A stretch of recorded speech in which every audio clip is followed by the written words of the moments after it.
Right, guys, in my prior video you saw me taking my the MB3 camper trailer on my backyard test course, and within a few minutes I had snapped this guy here, the suspension, the leaf spring bracket, if you want to call it that, leaf spring bracket, for obvious reasons. Again, I'll link the video here, but quickly caught onto something and just snapped it because, well, that's probably not what it's made for. So anyway, I had put this together hastily because I didn't have a good supply of various M2 and M3 screws. Now I have this massive box full of these things.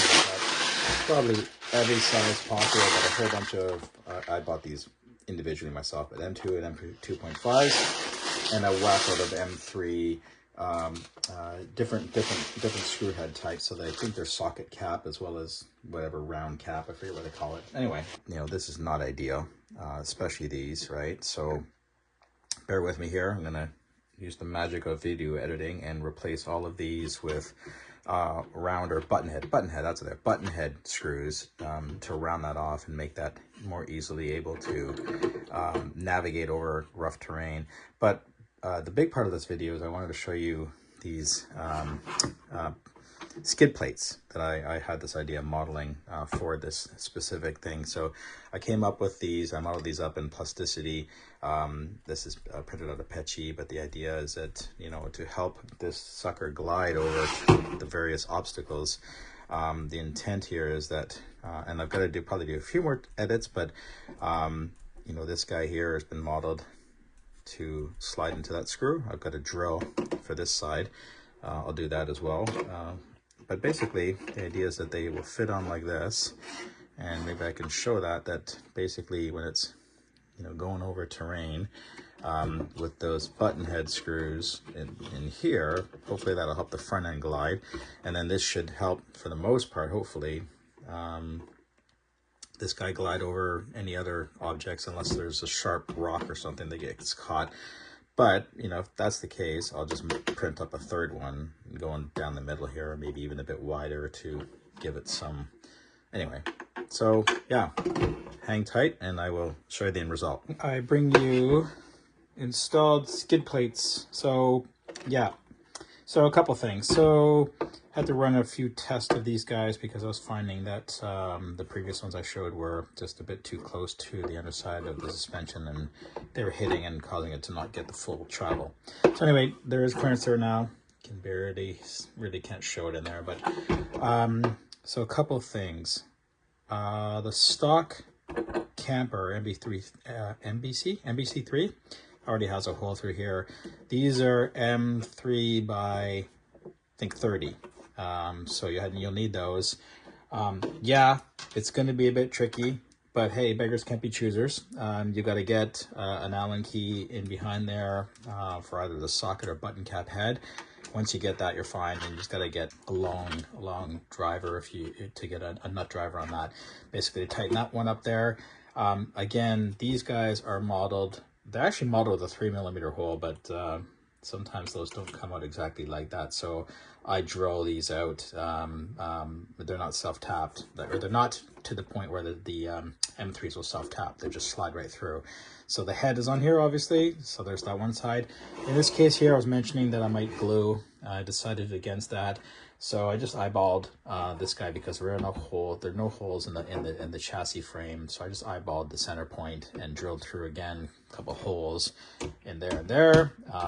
Again, M3 by 30. You could probably maybe get away with a 25. You just want to make sure that the nylon part of the locking nut locks in there. So that's really kind of harmless because I don't really think there's going to be anything catching in the back here. So yeah, so the intent is I also replaced, as I mentioned, I replaced all of these guys. They were sort of hex head caps. I replaced them with button caps to sort of try to smooth out this so that when this guy is, you know, kind of navigating the terrain, hopefully there's not much of a catch on. I know that I'm gonna eat my words. I just came back from a crawl in Death Valley, and it was rocky as hell, so I'm sure that there's going to be stuff catching up in here, and, you know, probably be taking this guy, or it'll probably take itself off.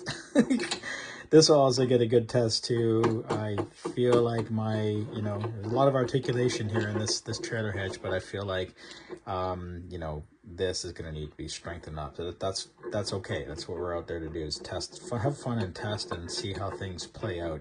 So anyway, smooth there. The intent here is that this should hopefully help this guy glide over terrain. So anyway, let's take it outside in my side yard crawler course to see how it fares in that environment. All right, let's see how we do with the new sliders.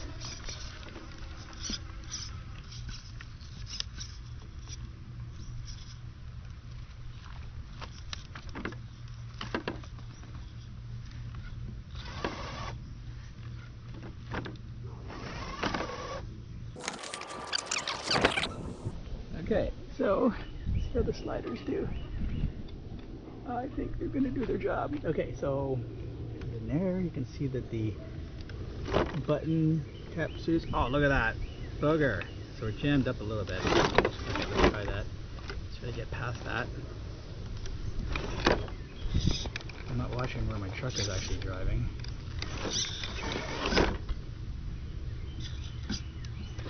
Okay, so now there we can see the sliders doing their job. Alright, let's see now. That'll be okay. Up ahead, this is where it actually broke last time. No sliders there, but let's see how we do that. This is where it snapped. Oh yeah, you go. Work like a charm.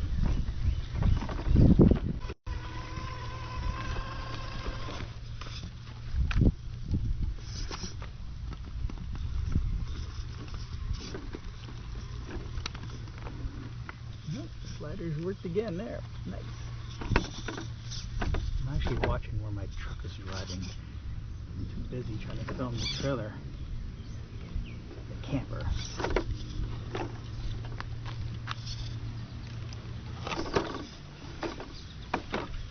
It's gonna be fun. Yep.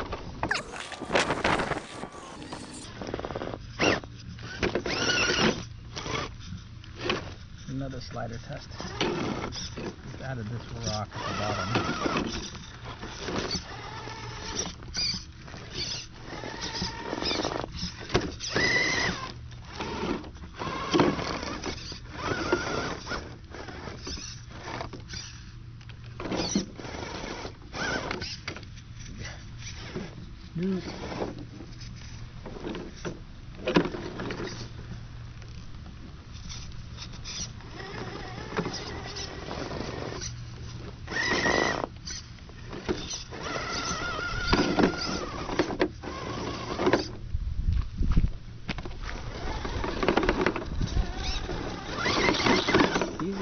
Up in these things and actually try to film and watch the trailer and not actually watch the driving. Come on.